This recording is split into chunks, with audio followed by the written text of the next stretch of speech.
Por lo pronto le damos la bienvenida a la cabina de RCN Mundo a Erlency Gutiérrez, porque hablamos, Erlency, con los buenos días, de las secuelas físicas que por largo tiempo está dejando el COVID en personas que han padecido esta enfermedad. Han pasado ya 2 años. Han pasado 2 años y resulta que usted, una vez ha superado el virus, puede tener alguna patología relacionada con daño cardíaco, daño pulmonar, muscular, daño en el sistema nervioso. Y es importante resaltar que las secuelas que deja el COVID se les denomina síndrome post-COVID o COVID prolongado. Entonces vamos a hablar con un experto sobre este tema, pero antes nos gustaría conocer algunas experiencias de personas que tienen este síndrome post-COVID, como es el caso de un hombre. Resulta que él estuvo afectado de COVID en septiembre del 2020 y 1 año y 6 meses después sigue afectado, sigue lidiando con las secuelas del COVID. Escuchemos lo que nos contó una vez superó esta enfermedad. Apenas salí de eso, me empezó a molestar la presión arterial. Quedé con arritmia, hipertenso, estoy tomando medicamentos de hipertensión. Los pulmones, para sorpresa, después que me dio el COVID, me atacó neumonía. Y quedé con desviación de cornete, dificultad para respirar. La hipertensión tampoco se me ha controlado. Entonces estoy en ese tratamiento, cuidándome y tomando el medicamento. Son hasta 6, 7 pastillas en el día. De verdad que ha sido bravo. Yo, una persona sana dentro de lo normal, me gustaba ejercitarme, hacer deporte, caminar. Yo soy una persona que mido 1,96, 1,97 aproximadamente. El peso mío es de 87, 86 kilos. Me mantengo, soy delgado. Pero sí, a veces le estamos con el médico porque a veces siento que el cuerpo me queda sin fuerza. Me da miedo, sin fuerza, como quisiera acostarme, quisiera sentarme, porque siento que el cuerpo me queda sin fuerza. Pero el médico me dice, el cardiólogo, que a raíz de eso, pues he quedado con esa secuela. Ahora último también estuve con psicología. Y tenemos otro testimonio, el de una mujer, Egna. Esto nos contó sobre su síndrome post-COVID. Tuve COVID en abril del 2021 y desde entonces empecé a sufrir del colon, cada elemento que como me inflama, dolores de cabeza persistentes, visión borrosa, estrabismo en un ojo durante 3 meses.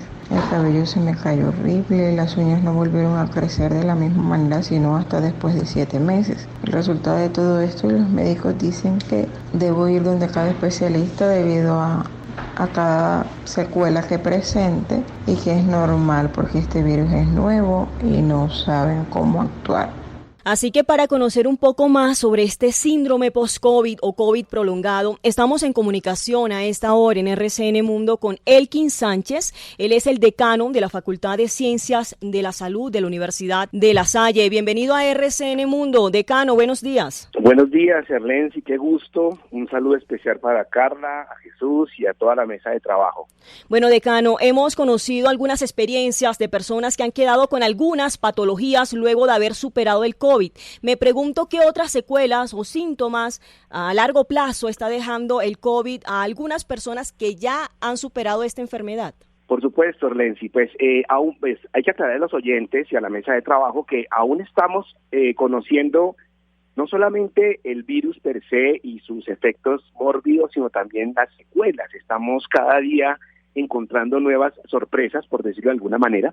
Pero lo que hemos observado y lo que sí se ha correlacionado con pacientes que han estado hospitalizados es que los pacientes normalmente cuando han estado muy graves y salen adelante, gracias a Dios, la mayoría de ellos hacen enfermedades pulmonares. Es decir, hay como una especie de fatiga y dificultad para respirar, y la fatiga se debe a que precisamente como no hay suficiente oxígeno disponible porque los alvéolos están inflamaditos, que es donde entra el oxígeno para intercambiarse con la sangre y pues poder empezar a apoyar el metabolismo, no lo hace bien y el paciente comienza con esa dificultad, con una fatiga que puede durar bastante tiempo. Estamos hablando de 1 mes a 3 meses. De manera que eso es lo más importante.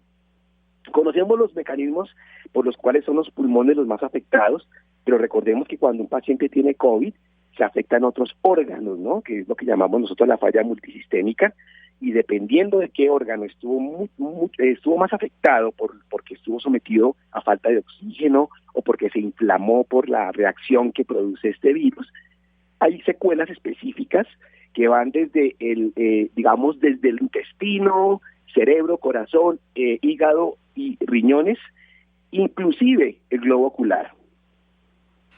Ahora, doctor Sánchez, ¿tiene usted material, información que permita entender qué ha pasado también con el asunto del sueño, del insomnio, en aquellos que hemos padecido COVID, me incluyo allí, por supuesto, y otras personas que manifiestan la misma inquietud, la misma situación, posibilidades, dificultades para conciliar el sueño? ¿Está dentro del material de estudio de ustedes?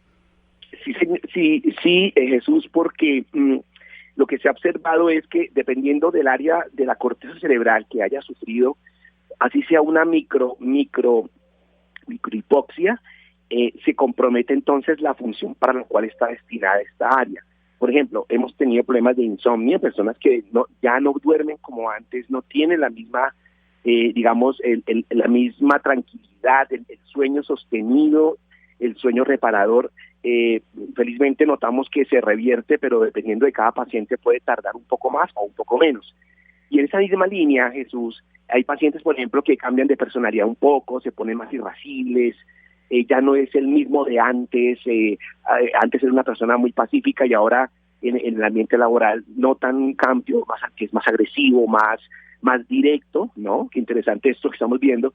Hay pacientes, por ejemplo, que ya han tenido previamente una morbilidad, una preexistencia, por ejemplo, una esquizofrenia tratada y se exacerba. Lo que nunca hemos visto es que algo se corrija, que sería como algo, un factor protector. Eso sí no se ha observado. Lo que se ha observado siempre es queda alguna secuela que el paciente empieza a identificar como algo que no estaba dentro de su rutina diaria, y ahí entonces uno comienza a indagar al paciente y entiende que como fue un paciente COVID, hay altas probabilidades, no podemos decir que es la causa directa, pero sí hay muchas probabilidades de que haya sido el ataque viral. Decano Elkin Sánchez, ¿y cuál sería el plazo para que una persona que le haya dado COVID pueda superar en su totalidad los síntomas causados por esta enfermedad? Bueno, el tiempo no está establecido. Lo que sí estamos observando es lo que mencionaban ustedes al comienzo de esta nota, y existe el famoso síndrome post-COVID y el COVID, sostenido en el tiempo. Digamos que son dos conceptos que parecen iguales, sinónimos, pero no lo son. El paciente con síndrome post-COVID es un paciente que ya supera la infección del COVID, pero como su nombre lo indica, la palabra síndrome significa conjunto de enfermedades. Entonces el paciente, queda con una conjuntivitis alérgica permanente en los ojos, que fue viral en su momento, pero persiste, es una enfermedad. Esos mismos pacientes pueden, por ejemplo, experimentar anosmia, es decir, que no sienten el olor, tampoco a veces pierden incluso el gusto por las comidas, y esto puede tardar de 1 a 6 meses, incluso no sabemos si perdure más tiempo, porque hasta ahora estamos, haciendo seguimientos en cohortes a estos pacientes que ya padecieron el COVID. Entonces, dar un tiempo específico no es, prudente. Lo que sí recomendamos a los pacientes es que estén atentos a cualquier cambio o aparición de algo que nunca estuvo presente en su vida rutinaria. Por ejemplo, Hay pacientes que comienzan a hacer ojo seco, parpadean demasiado porque la córnea se pierde también sensibilidad, y es fundamental la sensibilidad de la córnea para que uno produzca lágrima. Entonces, si el paciente usaba lentes de contacto, por ejemplo, ya no lo soporta tanto, ¿sí? Entonces, son detalles que hay que decir al paciente que nos informe, y nosotros lo que hacemos es, ayudar a esos síntomas, ayudar a esos pacientes en ese punto álgido, para que mientras recuperan otra vez la función, tenga una vida normal. Doctor, no quiero desaprovecharlo para hablar del contexto de la enfermedad, de lo que está sucediendo, porque si bien es cierto, en Colombia en este momento estamos bien con las cifras, es decir, estamos hablando después de que en algún momento llegamos a tener hasta 700 muertos diarios, o el último reporte, 9 muertos, tenemos que llegar a ninguno, como en Bogotá. Bogotá no reportó ningún muerto por COVID-19, pero en parte de Europa y Asia se está otra vez alborotando el COVID-19, ¿qué tanto va a volver a afectar esa ola que está allá en Asia y en Europa a Colombia frente a estas buenas cifras que hemos tenido en el país? Carla, una pregunta muy interesante, porque eso está generando también alguna preocupación. Nosotros hemos conversado sobre por qué razón hay un rebrote en los países de Oriente. Particularmente dos ciudades han sido bastante afectadas. En este caso, por ejemplo, Hong Kong ha tenido unos índices de mortalidad gigantescos. De manera que nosotros hemos analizado y entendemos que son posiblemente tres temas que expliquen este fenómeno, los tres entrelazados. La primera es que en esos países, cuando empezó el COVID, como surgió allí el caso índice, o sea, allí comenzó esta pandemia, el confinamiento fue prácticamente obligatorio y se considera un delito salir a la calle. Digamos que aquí en Colombia también fue obligatorio, pero pues no se reportó ninguna persona pues en prisión porque salió. Digamos que en Latinoamérica eso es un poco más laxo, pero la gente apoyó. Entonces allí muchas personas, por temor, se confinaron y entonces nunca se expusieron al virus como nosotros, que yo creo que a todos ustedes, a Carla, a Jesús y a Arlensi les dio COVID, pues no sé, me pregunto, antes del tema de la vacuna, o sea, uno genera inmunidad natural. De hecho, estoy identificando, así como Juan Manuel dijo que lo del insomnio, estoy identificando varios de los síntomas que usted dijo. Por ejemplo, yo uso lentes de contacto y lo del ojo seco lo tengo. Acá, esto sí es molestando. Acá mis compañeros dicen que lo de la esquizofrenia también, pero eso sí es de verdad un chiste, doctor. Pero sí, y creo que sí sentimos muchos síntomas de los que usted ha dicho, y creo que los oyentes de RCN Mundo también han chuleado varios de esos síntomas que usted ha referenciado, que son posteriores, no son los síntomas normales de la enfermedad, sino los que siguen permaneciendo en el tiempo.